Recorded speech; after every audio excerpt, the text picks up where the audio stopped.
கனடாவில் புகலிடம் கோரும் மாணவர் எண்ணிக்கை உயர்ந்தது. கனடாவில் புகலிடம் கோரும் வெளிநாட்டு மாணவர்களின் எண்ணிக்கை அதிகரித்துள்ளதாக கனடிய அதிகாரிகள் தெரிவித்துள்ளனர். குறிப்பாக இந்தியா, நைஜீரியா, கென்யா, கானா, கொங்கோ நாடுகளைச் சேர்ந்த மாணவர்களை அதிகமாக புகலிடம் கோருவதாக புள்ளி விவரங்கள் தெரிவிக்கின்றன. 2025 ஆண்டின் முதல் காலாண்டில் மட்டும் 5500 வெளிநாட்டு மாணவர்கள் கனடாவில் புகலிடம் கோரியுள்ளனர். இது கடந்த ஆண்டுடன் ஒப்பிடும்போது 22% அதிகம் என IRCC தரவுகள் தெரிவிக்கின்றன. 2024 ஆண்டில் மட்டும் 20,245 மாணவர்கள் புகலிடம் கோரியுள்ளனர்.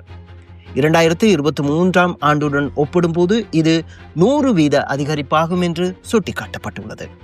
பல மாணவர்கள் கனடாவிற்கு கல்வி நோக்கில் வந்தாலும் தொடர்ந்து தங்கியிருக்கும் வாய்ப்பு குறைவதால் புகலிட கோரிக்கைக்கு அவர்கள் உந்தப்படுவதாக தெரிய வருகிறது.